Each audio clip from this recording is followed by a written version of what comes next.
একবার রাসূল করিম সাল্লাল্লাহু আলাইহি ওয়াসাল্লাম যাচ্ছিলেন পথ দিয়া, জঙ্গল থেকে একটা উট বেরিয়ে এসে হুজুরের পায়ের উপরে চুমা খাইলো, সেজদার মতোই করলো।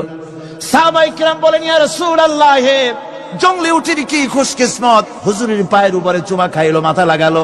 হুজুর যদি অনুমতি দিতেন আপনার এই সেজদা দিয়ে আমরা ধন্য হতাম। নবীজি বলেন, খবরদার, এই পৃথিবীর কোন মানুষকে সেজদা দিতে পারে না। আমি যদি কোন মানুষের জন্য সেজদা করা জায়েজ করতাম, তাহলে দুনিয়ার সমস্ত নারীদের বলতাম স্বামীর সামনে সেজদা দিতে। আমার ভাইয়েরা, মাছে গিলে ফেলেছে, মাছ পানির অথল তলদেশে চলে গেছে, মাছের পেটের ভিতরে জানলা নাই, দরজা নাই। হযরত ইউনূস আলাইহিস সালাম লক্ষ্য করলেন, এখন তো আর বাঁচতে পারবো না, মরা ছাড়া পথ নাই।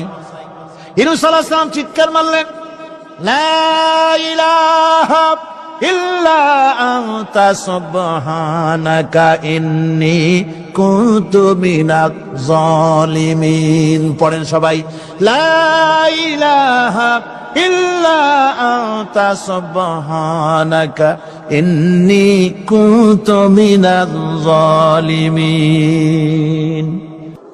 আমার বন্ধুগণ, এত বড় মারাত্মক বিপদের ভিতরে ইউনূস আলাইহিস সালাম যখন চিৎকার মারলেন, পানির ভিতরে বসে, মাছের পেটের ভিতরে বসে, আল্লাহ রাব্বুল আলামিন চুপ করে থাকলেন না, সঙ্গে সঙ্গে রব্বুল আলামিন জবাব দিয়া দিলেন, ফাস্তাজাবনা লাহু ওয়া নাজ্জাইনাহু মিনাল গাম্মি ওয়া কাযালিকা নুজিল মুমিনিন। তুমি বিপদে পড়েছ, তুমি যখন চিৎকার মারলে, তোমার চিৎকারের আওয়াজ দুনিয়ার কেউ শোনে নাই, কোন রাজা বাদশাহ, তোমার আত্মীয় বন্ধু বান্ধব কেউ শোনে নাই। নদীর অতল তলদেশে মাছের পেটের ভিতরে বসে যে চিৎকার তুমি মারলে, পৃথিবীর কেউ শোনে নাই। আমি তোমার আরশের মালিক আল্লাহ রব্বুল আলামিন শুনেছি। শুধু শুনি নাই, জবাব দিয়া দিলাম, মাছের পেটের ভিতরে বেদনার সৃষ্টি করে দিলাম। মাছ ভেটে উঠল নদীর উপরে, ব্যথার চোটে মাছ দেখলো, বমি করা ছাড়া পথ নাই। মাছ তরিয়ার কিনারে গিয়া বমি করে ফালাই দিল ইউনূস আলাইহিস সালামকে। আল্লাহ বলেন, ইউনূস রে বাঁচায় দিলাম। ও পৃথিবীর মুমিনেরা, শুধু ইউনূসকে নয়, পৃথিবীর মুমিন বান্দারা যখন বিপদে পড়বে আর আমার কাছে যদি তারা প্রার্থনা করে, আমার কাছে সাহায্য চাই, ওয়া কাযালিকা নুজিল মুমিনিন। আমার বন্ধুগণ, আল্লাহ রাব্বুল আলামিন বলেন, ইয়ানসুরকুমুল্লাহু ফালা গালিবা লাকুম। আল্লাহ যদি তোমাকে সাহায্য করেন, তবে কোন শক্তি তোমাকে তার উপরে জয়ী হতে পারবে না, কেউ তোমাকে তার থেকে ফিরাতে পারবে না। আর যদি আল্লাহ তোমাকে জিল্লতি দেন, যদি তোমাকে আল্লাহ পাক লাঞ্ছিত করেন, তোমাকে কেউ সম্মান দিতে পারবে না। দেখুন, ইব্রাহিম আলাইহিস সালামকে নমরুদ আগুনের মধ্যে ফালাই দিবে। জিবরাইল বলছেন, ইব্রাহিম আমার কাছে সাহায্য চাও, আমি তোমার বাঁচায় দেব, আগুনটারে নিভায় দিব। হযরত ইব্রাহিম বলেন, জিবরাইল, সাহায্য তোমার কাছে আমি কেন চাইব?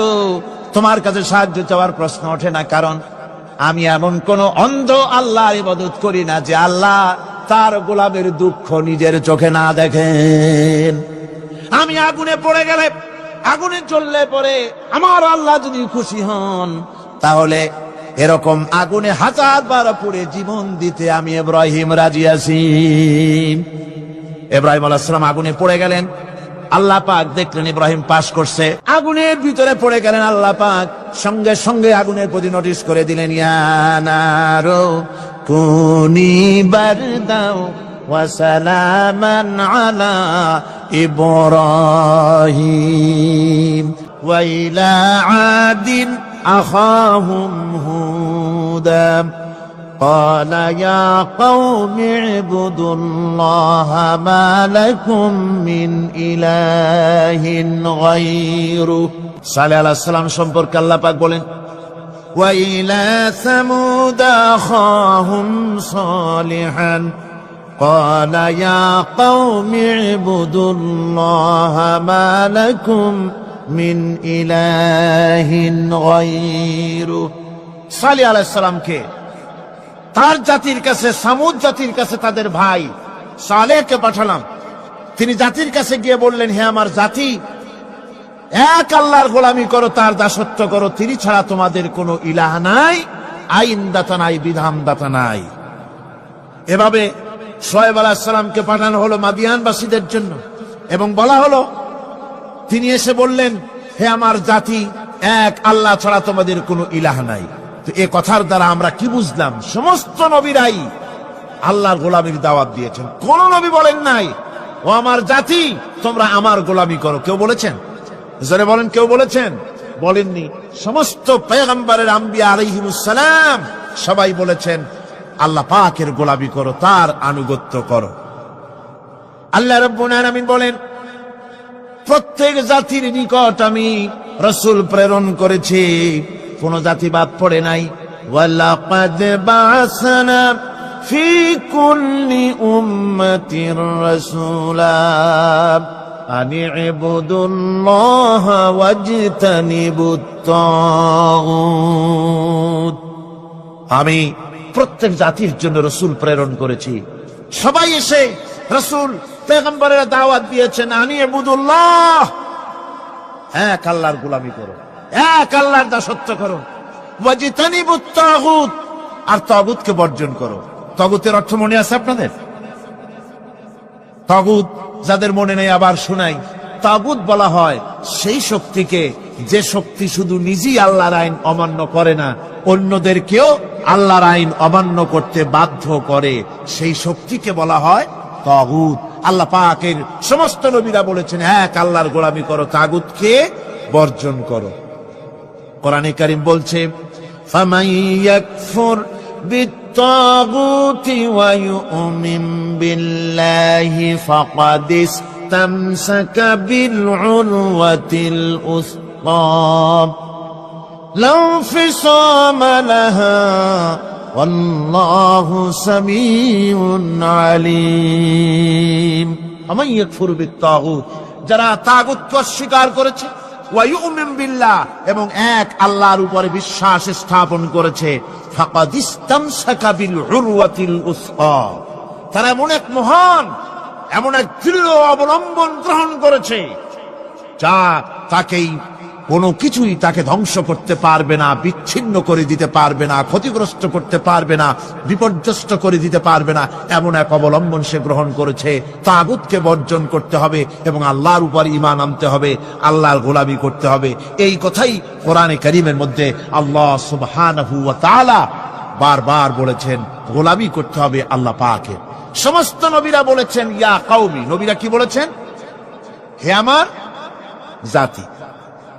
এই দাওয়াত যখন আমাদের নবী দিলেন, বিশ্ব নবী যখন এই দাওয়াত দিলেন, আল্লাহ রাব্বুল আলামিন তার মুখ থেকে এই দাওয়াত যখন পেশ করালেন, তখন তিনি দাওয়াতটা এভাবে দিলেন, ইয়া কওমি বললেন না।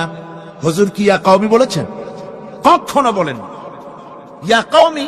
আল্লাহ হুজুরের মুখ দিয়ে কথা বের করার নাই, যেহেতু হুজুর তো আঞ্চলিক নবী নন, হুজুর তো গোত্রভিত্তিক নবী নন, রাসূল করিম সাল্লাল্লাহু আলাইহি ওয়াসাল্লাম কোন ভাষাভিত্তিক নবী নন। রাসূল কি নবী? চিল্লায় কোন না। আল্লাহ পাক কোরআনে কারীমের মধ্যে বলেছেন, কুল ইয়া আইয়ুহান নাসু ইন্নী রাসূলুল্লাহি ইলাইকুম জামিআ। হে নবী, আপনি বলুন, ও মানব সকল, ও পৃথিবীর মানব সকল, আমি আল্লাহর পক্ষ থেকে তোমাদের সকলের জন্য আমি নবী হয়ে এসেছি। সকলের জন্য আমি রাসূল। যেহেতু বিশ্ব নবী,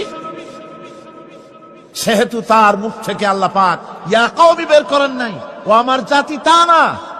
আল্লাহ পাক তার মুখ থেকে ইবাদতের দাওয়াতটা এভাবে তিনি পেশ করালেন, ইয়া আইয়ুহান নাসু উবুদু রাব্বাকুমুল্লাযী খালাকাকুম ওয়াল্লাযীনা মিন ক্বাবলিকুম লাআল্লাকুম তাত্তাকুন। وَقَضَى رَبُّكَ أَلَّا تَعْبُدُوا إِلَّا إِيَّاهُ।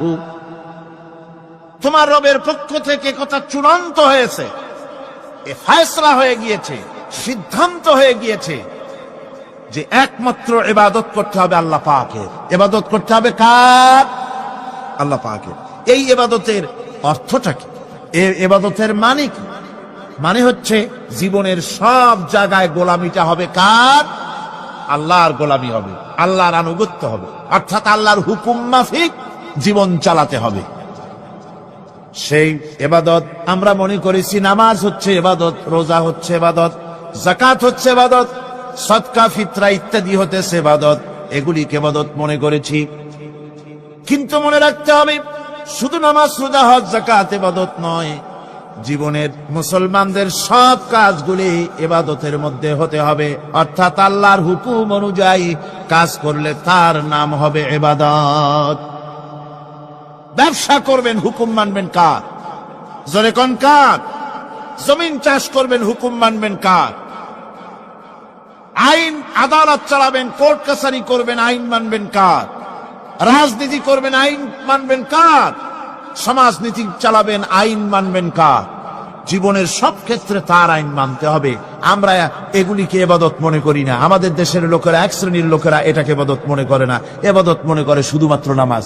আচ্ছা, নামাজ যদি শুধুমাত্র ইবাদত হয় তাহলে তার অর্থ কি দাঁড়াবে? তার অর্থ দাঁড়াবে এই যে 24 ঘন্টার ভিতরে নামাজ পড়তে সময় লাগে কতক্ষণ? কত? 5 ওয়াক্ত নামাজ পড়তে, উজু করে পবিত্র হয়ে জায়ের নামাজ বিছায়া 5 ওয়াক্ত নামাজ পড়তে খুব বেশির বেশি 1 ঘন্টাই লাগুক। জি, 1 ঘন্টা, 100 ঘন্টা। তাহলে কি হলো অর্থ? অর্থ এই হবে 24 ঘন্টার ভিতরে আপনি 1 ঘন্টা 100 ঘন্টার জন্য আল্লাহর গোলাম, বাকি 22.5 ঘন্টা 23 ঘন্টার জন্য শয়তানের গোলাম হতে রাজি আছেন কেউ?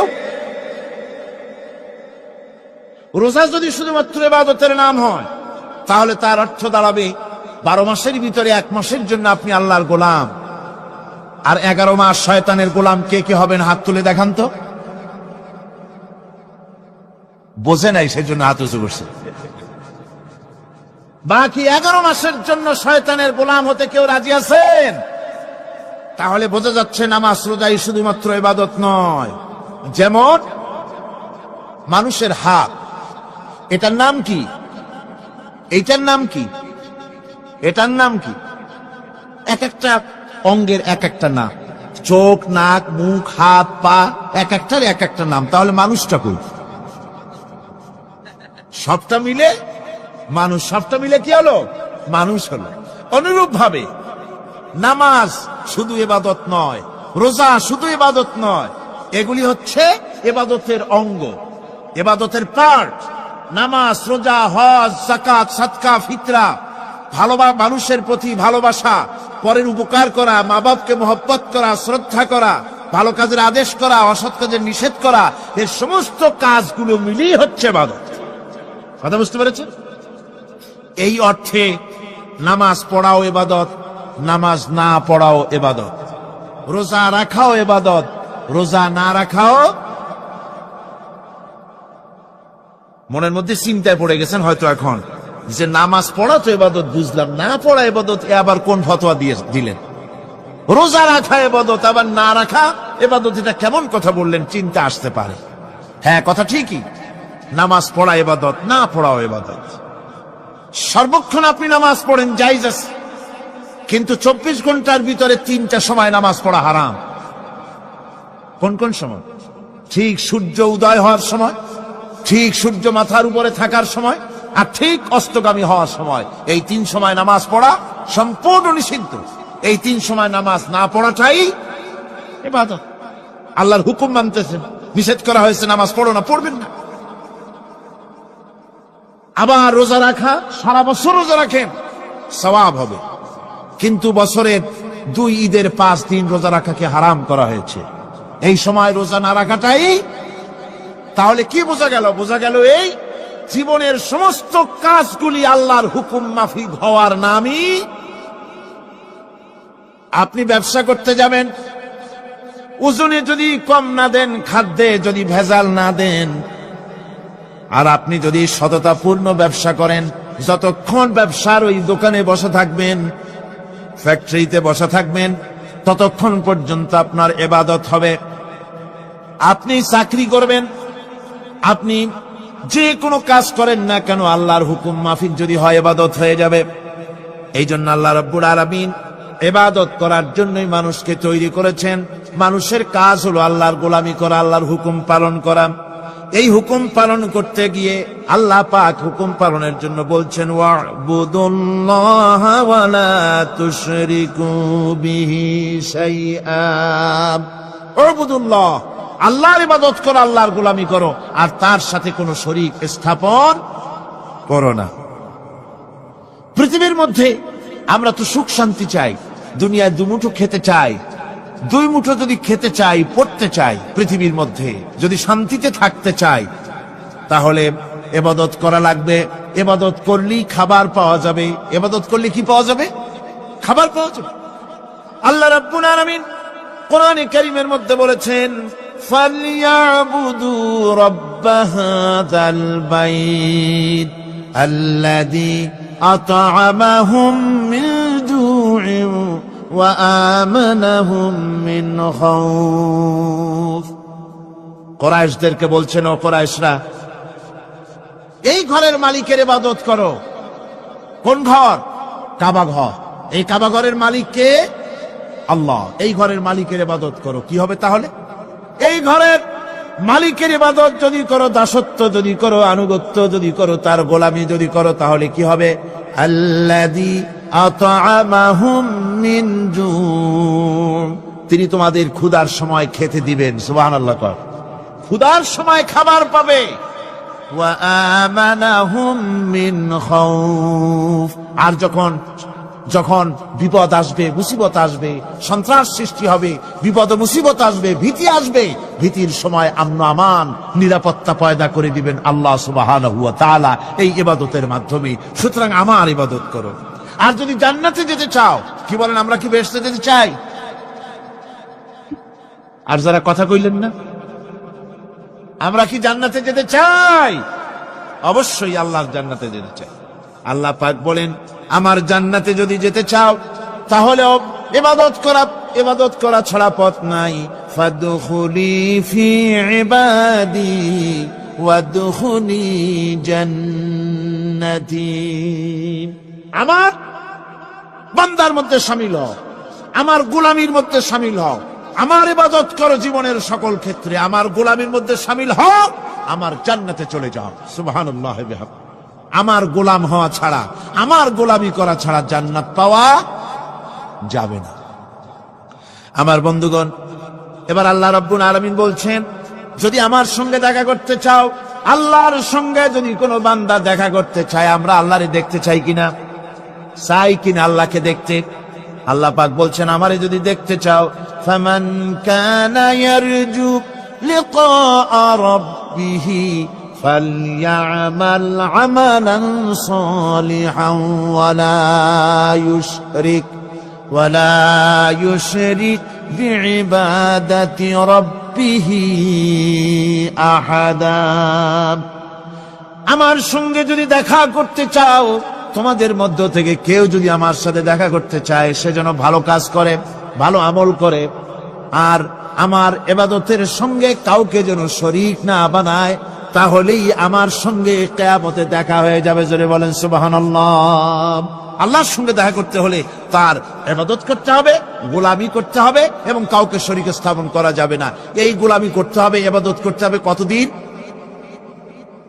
আল্লাহ রাব্বুল আলামিন বলছেন, ওয়া'বুদ রাব্বাকা হাত্তা ইয়াতিয়াকাল ইয়াকিন। ইবাদত করো, গোলামি করো, যতক্ষণ পর্যন্ত নিশ্চিত সেই সময়টি এসে না যায়, তার মানে মৃত্যু পর্যন্ত আমার গোলামি করতে থাকো। মৃত্যু পর্যন্ত গোলামি হবে কার? আল্লাহ সুবহানাহু ওয়া তাআলা। সেই আল্লাহ পাকের গোলামি জীবনের সকল ক্ষেত্রে করতে হবে, মৃত্যু পর্যন্ত সব ক্ষেত্রে গোলামি হবে আল্লাহ। আল্লাহর গোলামি হচ্ছে আল্লাহ যা নিষেধ করেছেন তার থেকে ফিরতে হবে, আর যা আদেশ করেছেন সেগুলি মানতে হবে। যারা নিজেদের সৃষ্টির উদ্দেশ্য বোঝে না, আল্লাহর সামনে মাথা নত করার পরিবর্তে অহমিকতা করে, অহংকার করে, আল্লাহর সামনে মাথা নত করে না, ইবাদত করে না আল্লাহ, তাদের সম্পর্কে আল্লাহ রাব্বুল আলামিন বলছেন, ইন্নাল্লাযীনা ইস্তাকবিরুনা عن عبادتي سيدخلون جهنم داخرين যারা আমি আল্লাহর সঙ্গে অহংকার করে আমার ইবাদত করে না, আমার গোলামি করে না, আমার সামনে মাথা নত করে না, অহংকার অহমিকতা করে যারা জীবন চালায়, আমি কিয়ামতের দিন তাদেরকে লাঞ্ছিত করব আর জাহান্নামে পাঠাবো। যারা আল্লাহর গোলামি করবে না, আল্লাহর ইবাদত করবে না, অস্বীকার করবে আল্লাহর গোলামিকে, অহমিকতা করে চলবে, তাদের জায়গা হবে কোথায়? জাহান্নামের মধ্যে। সুতরাং মানুষের মর্যাদা বাড়ে আল্লাহর গোলামিতে। মর্যাদা বাড়ে কিসে? আল্লাহর গোলামিতে। গোলামি করলেই মর্যাদা বাড়বে।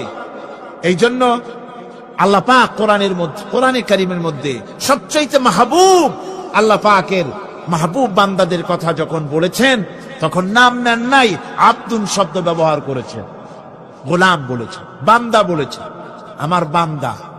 বান্দা হচ্ছে মানুষের জন্য সবচাইতে বড় ডিগ্রি আল্লাহর পক্ষ থেকে। আলিম, ওলামা, পীর, বুজুর্গ, সাহাবী, পেগম্বর, নবী, রসুল, সবচাইতে বড় খিতাব হচ্ছে আব্দ। আল্লাহর গোলাম হওয়া, আল্লাহর প্রিয় ডাক হচ্ছে আব্দ। মানুষকে আল্লাহ যাকে সবচাইতে বেশি ভালোবাসেন, যাদেরকে বেশি ভালোবাসেন, তাদেরকে আব্দ বলেছেন। কি বলেছেন বলুন? আব্দ, বান্দা। আল্লাহ পাক এই পৃথিবীতে সবচাইতে বেশি ভালোবেসেছেন কাকে? মুহাম্মদুর রাসূলুল্লাহ সাল্লাল্লাহু আলাইহি ওয়াসাল্লাম। তাকে আল্লাহ পাক সবচাইতে বেশি ভালোবাসেন। এবার দেখুন আল্লাহ রাব্বুল আলামিন তার হাবিবকে কি নাম দিয়ে ডাকতেছেন? নাম নেন নাই, নবী এবং রাসূলও বলেন নাই। কোরআনে কারীমের ভিতরে রব্বুল আলামিন তার হাবিবকে আব্দ বললেন। যেমন দেখুন, ইন কুনতুম ফি রাইবিম মিম্মা নাযালনা আলা আবদিনা, আমি যে কিতাব নাজিল করেছি আমার বান্দার উপরে, তোমাদের যদি সন্দেহ হয়, এই যে বান্দা আমার আব্দের উপরে নাজিল করেছি, এই আব্দকে মুহাম্মদ রাসূলুল্লাহ সাল্লাল্লাহু আলাইহি ওয়াসাল্লাম আব্দ, অর্থাৎ সবচেয়ে প্রিয় ডাক হচ্ছে আল্লাহর পক্ষ থেকে বান্দার জন্য আব্দ। স্নেহপূর্ণ না, স্নেহপূর্ণ ডাক, মহব্বতপূর্ণ ডাক। অন্য আয়াতে আমরা দেখতে পাই, তাবারাকাল্লাযী নাযালাল ফুরকানা আলা আবদিহি লিয়াকুনা লিল আলামিনা নাযীরা। অতীব বরকতপূর্ণ সেই মহান সত্তা যিনি তার বান্দার উপরে ফুরকান নাজিল করেছেন। হুজুরের নাম নেন নাই, রসুল বলেন নাই, বলেছেন আব্দ। কি বলেছেন? আব্দ, আমার বান্দা।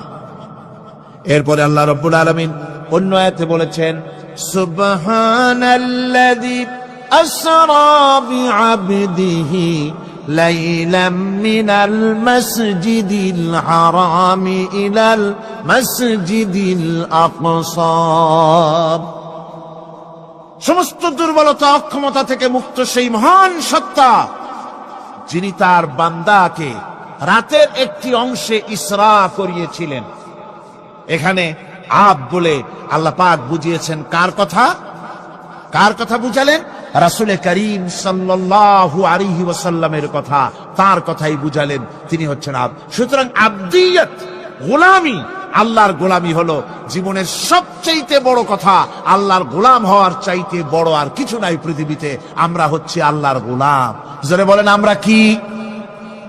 আমরা যে গোলাম, সে কথা বলতে মনে হয় কারো কারো একটু লজ্জা লাগে যে আমি চৌধুরী মানুষ বা অমুক একটা লোক, অমুক একজন সম্মানী লোক, গোলাম আমি, এটা বলা কি লজ্জার কথা। এরকম একটু মনে মনে কোনো অসুবিধা কারো হয় নাকি? জোরে কোন তো আমরা কি? কার গোলাম?